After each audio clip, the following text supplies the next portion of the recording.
अल्लामा इकबाल रहमतुल्लाह अलैह ने क्या खूब कहा था, यूं तो सैयद भी हो, मिर्जा भी हो, अफगान भी हो, तुम सभी कुछ हो, बताओ कि मुसलमान भी हो। खानदानी रिश्ते हमें बहुत याद हैं साहब कि मैं शेख हूं, मैं पठान हूं, मैं सैयद हूं, मैं सादात घराने से हूं, लेकिन मामलात में हजरत इतने पीछे हैं, इतने पीछे हैं कि बेटियों को तरके में से कायदे से जायदाद भी निकाल के नहीं देता। बेटे की जमीन लबे रोड और बेटी की जमीन बंजर जमीन जहां फसल भी न उग सकती हो। मामलात में हम इतने पीछे कि मस्जिद का सेक्रेटरी बनने के लिए लड़ाइयां, इतने गंदे, इतने निकम्मे, इतने गिरे हुए, मदरसों के नाम पर खाना जंगी, ईदगाह कब्रिस्तान के नाम पर खाना जंगी। ये कौम कहां तरक्की कर सकती है? नहीं कर सकती। भूल गए अस्लाफ की तारीख। अब्दुल अजीज मुहद्दिस देहलवी रहमतुल्लाह अलैह ने जब जिहाद का फतवा दिया था 1803 में, तुम्हें पता होना चाहिए, फिर उसके बाद उन्होंने पूरे मुल्क में जा जाकर घूम घूम कर जहनसाजी की, लोगों को तैयार किया, लोगों से कहा कि लोगों वक्त है अंग्रेजों का मुकाबला किया जाए, इनसे जंग लड़ी जाए, नहीं लड़ोगे हिंदुस्तान में तुम बर्बाद होकर रह जाओगे, न तेरी मस्जिद रहेगी, न तेरे मदरसे रहेंगे, न तेरी खानकाएं रहेंगी।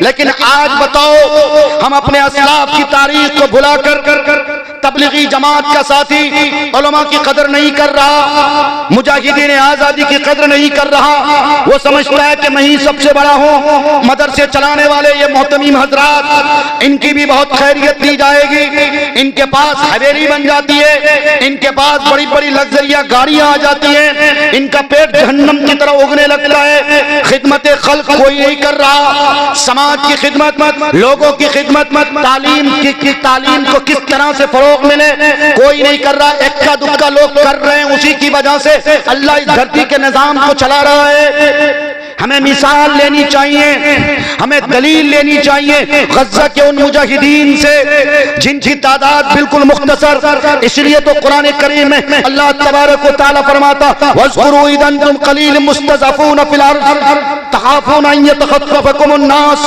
फ़अवाकुम व अय्यदकुम बिनस्रिही व रज़क़कुम मिनत तय्यिबात लअल्लकुम तशकुरून। अल्लाह ने कुरान में करमा फरमाया, याद करो उस दिन को जब तेरी तादाद मुट्ठी भर की थी, फिर उसके बावजूद हद तो ये हो गई, तुम्हारा इस्तेहसाल किया जा रहा था, तुम्हारी रोजी रोटी तंग की जा रही थी, जमीन तेरे लिए तंग की जा रही थी, तुमको मारा जा रहा था, तुम्हारी जमीनें छीनी जा रही थी, फांसी के फंदे पर लटकने के लिए मजबूर किया जा रहा था। लेकिन उसके बावजूद हजरत सहाबाए किराम की वो मुकद्दस जमात है जिन्होंने सुरखरुई पाई, जिन्होंने फतह पाई।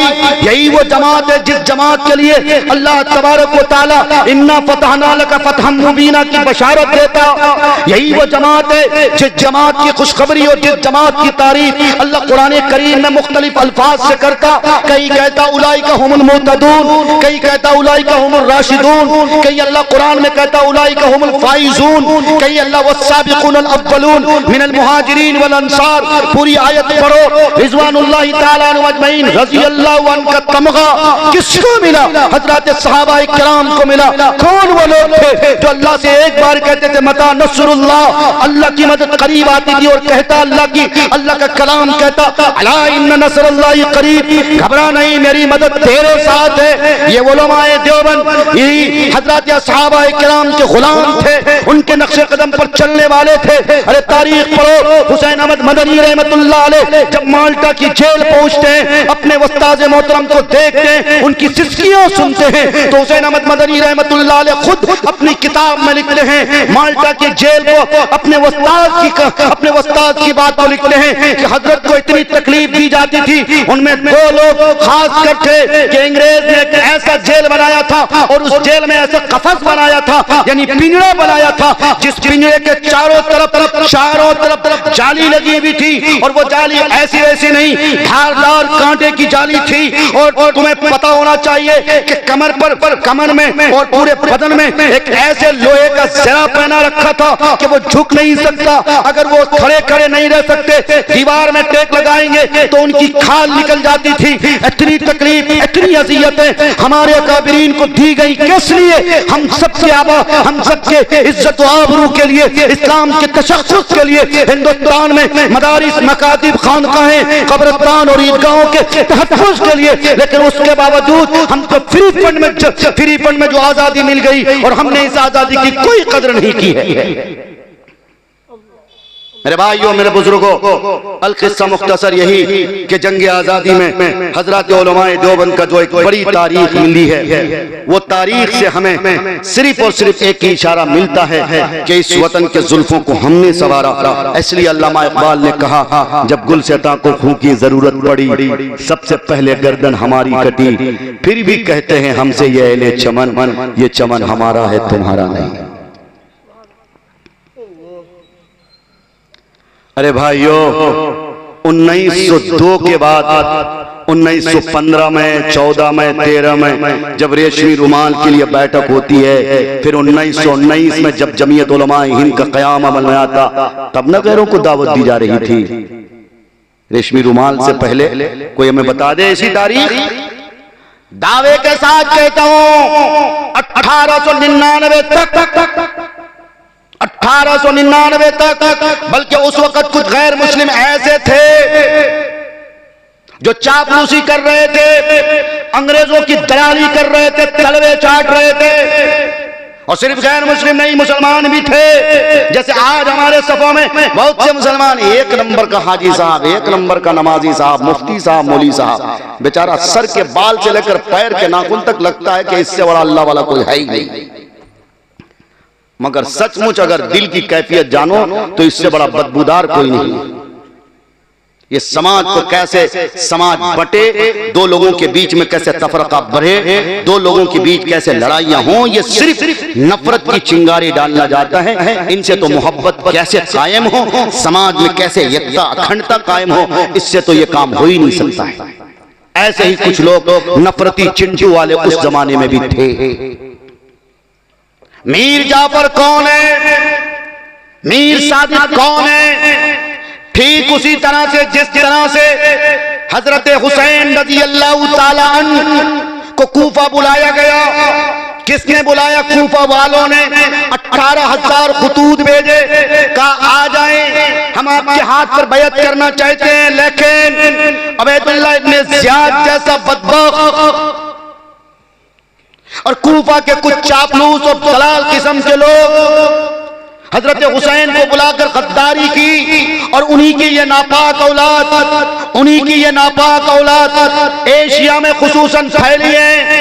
कभी हजरत अमीर मुआविया को जिस तरह से मौलाना सुफियान साहब कासमी कह रहे थे, कभी हजरत अमीर मुआविया रज़ी अल्लाह ताला जो कातिबे वही हैं, उनके नाम की तौहीन करते, भद्दी भद्दी गालियां देते, उनका पुतला बनाकर फूंकते हैं। हजरत अबू बकर सिद्दीक पर लान तान करते, हजरत उमर फारूक को बुरा भला कहते, हजरत उस्मान गनी की जात पर उंगली उठाते। यही कमबख्त हैं, यही कातिल हुसैन है, यही दुश्मनान इस्लाम है। ये कभी इस्लाम के लिए बेहतर नहीं सोच सकते हैं। और उसकी अगर अच्छी मिसाल चाहिए तो फिर आप सीरिया की तारीख पढ़िए, उसकी अगर बेहतरीन नजीर चाहिए तो शाम की तारीख पढ़िए। शाम में हुकूमत करने वाला बशारुल असद कौन है? कौन है बशारुल असद? बाप बेटे ने मिलकर 2024 के 8 दिसंबर तक क्या कुछ नहीं किया साहब बताओ? हमारी मस्जिदों का मिस्मार नहीं किया, उलमा को फांसी के फंदे पर नहीं लटकाया, ये सब कुछ होता रहा किसके दौरे इख्तिदार में? बशारुल असद के दौरे इख्तिदार में। और अल्लाह तबारक व तआला ने सीरिया के मजलूम मुसलमानों को कैसे फतह दिलाई, और सीरिया के मजलूम मुसलमान अल्हम्दुलिल्लाह आजादी का जश्न मनाते हुए बशारुल असद की कब्र पे पैर रख करके बाकायदा कहा, अब बताओ लिमनिल मुल्कुल यौम, बादशाह किसकी है, हुक्मरानी किसकी है? इसलिए ताकत पर और फौज पर घमंड करने वालों, इंसानियत को कुचलने वालों, मुसलमानों को आतंकवाद की सर्टिफिकेट बांटने वालों, सुनो, मुसलमान न कभी आतंकवाद था न है और न सुबह कयामत तक रह सकता है।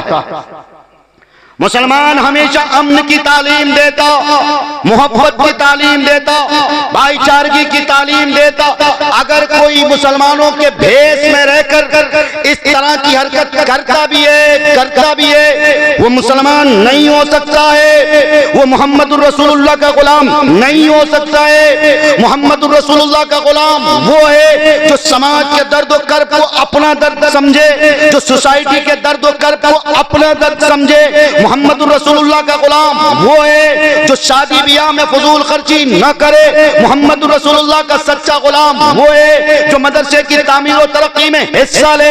मुसलमान मोहम्मद रसूलुल्लाह का सच्चा गुलाम वो कहलाएगा जो मदरसों के नाम पर, मस्जिद के नाम पर, ईदगाह के नाम पर, खानकाह के नाम पर तफरकाबाजी का बाजार गर्म नहीं कर सकता। वो है सच्चा मोहम्मद रसूलुल्लाह का गुलाम।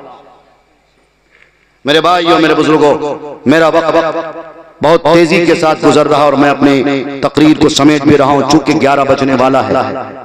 अल-किस्सा मुख्तसर, ये जंग आज़ादी की हल्की सी तारीख मैंने आपके सामने इसलिए रखी, अपने आबा व अजदाद से, हमारे बड़े अकाबिरीन से, अस्लाफ से जो हमें तारीख मिली है, उस तारीख को अपने बच्चों तक कहना है। और खास कर ये जो मैंने चंद अस्माए गिरामी, सारे नाम मैंने भी नहीं बताए हैं, इंशाअल्लाह कभी तफसीली वक्त मिलेगा। ये असल में ऐसी लंबी तारीख है कि इसके लिए कम से कम 2 घंटा चाहिए है, लेकिन हमारे पास हजरत अकाबिर मौजूद हैं, लफ्फाजी नहीं करनी चाहिए। मैंने आपको जो अस्माए गिरामी बताए हैं, कम से कम उन अस्माए गिरामी का नाम हजरत मौलाना कासिम नानोतवी, इसी तरह मुहद्दिस दहलवी, अब्दुल अजीज मुहद्दिस दहलवी, इसी तरह से मौलाना उबैदुल्लाह सिंधी, मौलाना रशीद अहमद गंगोही, हाजी इमदादुल्लाह मुहाजिर मक्की, मौलाना फजल हक खैराबादी, इसी तरह से मौलाना हकीम उल उम्मत थानवी, इसी तरह से मौलाना शफी उस्मानी, इसी तरह से हाफिज जामिन शहीद और राम बिस्मिल का भी नाम लिया जाएगा, भगत सिंह का भी नाम लिया जाएगा, अशफाकुल्लाह खान का भी नाम लिया जाएगा, पंडित जवाहरलाल नेहरू का भी नाम लिया जाएगा। मैं नहीं कह रहा कि उनका नाम नहीं लिया जा सकता, लिया जाएगा। हमारे अकाबिरीन ने उनको लिया है साथ में, और हमारे अकाबिरीन ने कहा हम लोग एक ही थाली में खाएंगे।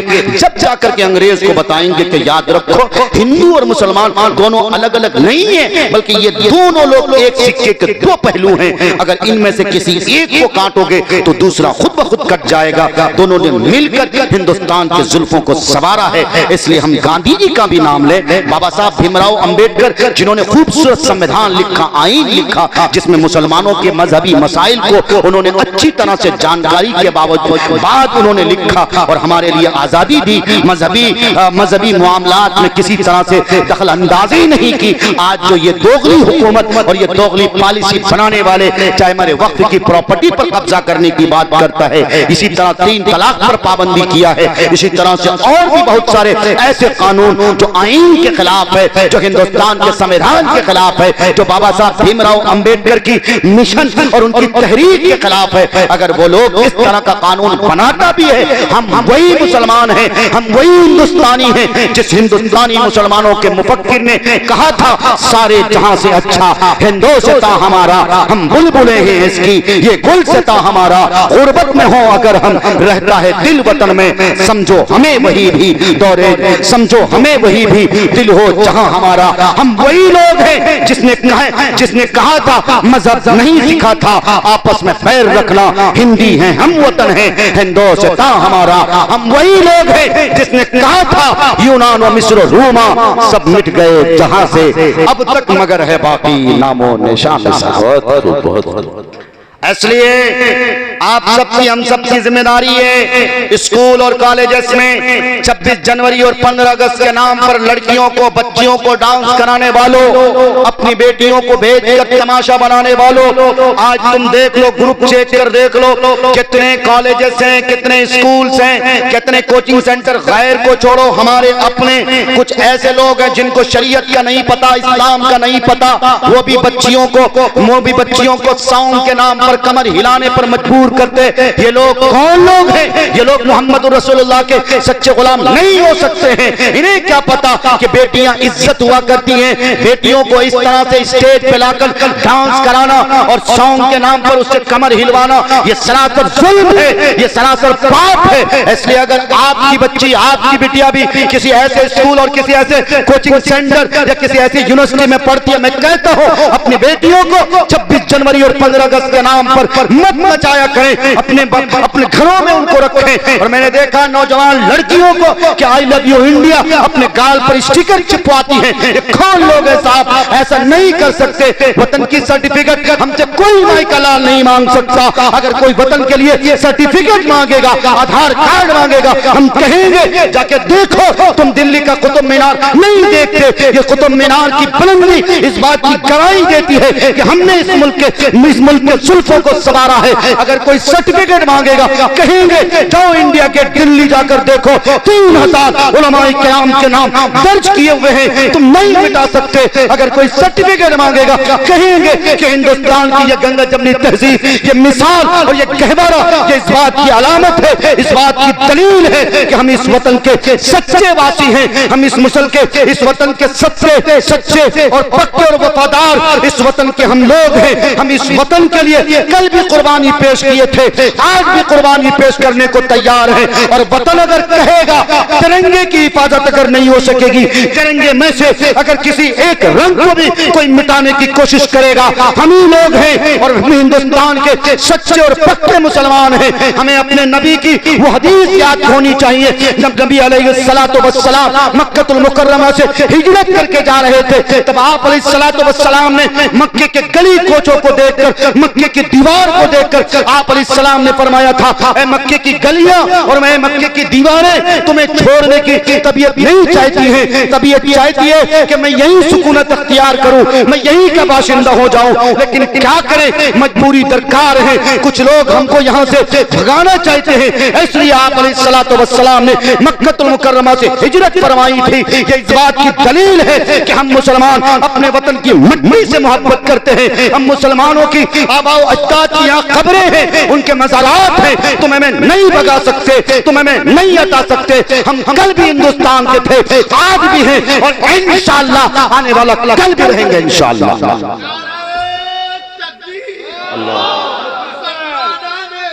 जिंदाबाद, जिंदाबाद, जिंदाबाद, जिंदाबाद, अल्लाहु अकबर, जिंदाबाद, जिंदाबाद, अल्लाहु अकबर। बहुत इसीलिए किसी ने कहा था, नफरतों के नाम भी हम तबस्सुम करते हैं, मोहब्बतों के साथ हम तकल्लुम करते हैं। ये हमसे वतन की सर्टिफिकेट मांगते हैं, अरे हम तो वतन की खाक से तयम्मुम करते हैं। ये वतन से वफादारी का सबूत मांगते हैं, हम तो वतन की खाक से बोलो तयम्मुम करते हैं। तो जो लोग अपने वतन की मट्टी से तयम्मुम करे, तुम उन्हें कतई और हरगिज इस वतन का गद्दार नहीं कह सकते। है लोगों, क्यों गद्दार कह के मेरा दिल तोड़ते हो? है लोगों, तुम हमको क्यों इस वतन का गद्दार कहते हो? तुम्हें नहीं मालूम कि इस वतन के मुल्क को, इस मुल्क को और इस मुल्क के जुल्फों को हमने संवारा है, हमारे पुरखों ने संवारा है। हम तुम्हें कहाँ कभी गद्दार कहते हैं, बल्कि तुम्हें तो अपना भाई कहते हैं। चूंकि हमारे प्रोफेट ने आप अलैहिस्सलातु वस्सलाम की बेइज्जत के लिए गॉडफ्री हैकनेस ने तो यही कहा था, the social services and welfare works are regarded very important and highly valuable deeds in every place. Nowadays many organisations and centres are shuttered. मुसलमानों के नबी सिर्फ नहीं हैं, आप अलैहिस्सलातु वस्सलाम तो इंसानियत के नबी हैं, चरिंद परिंद के भी नबी हैं। इसलिए गैर मुस्लिम शायर भी ये कहने पर मजबूर होता, हम किसी दीन से हों काइले किरदार तो हैं, हम सना खाने शहे हैदरे कर्रार तो हैं। इश्क हो जाए किसी से कोई चारा तो नहीं, सिर्फ मुस्लिम का मोहम्मद पे इजारा तो नहीं, सिर्फ मुस्लिम का मोहम्मद पे इजारा तो नहीं। जब कुंवर सिंह महेंद्र जैसा शायर ये कह सकता है कि मुसलमानों के सिर्फ मोहम्मद नबी नहीं है, तो हम भी सीना चौड़ा करके कहते हैं। इसीलिए तो आप अलैहिस्सलातु वस्सलाम ने जब ताइफ की गली में दुश्मनाने इस्लाम ने असीयतें दी थी, आपके सरे मुबारक से लेकर पैर मुबारक तक पूरे बदन को लौलान किया था, आपने मुस्कुरा कर ऐसों के लिए दुआएं की थी। हम तो वो हैं जो अपने दुश्मनों को दुआएं देते हैं।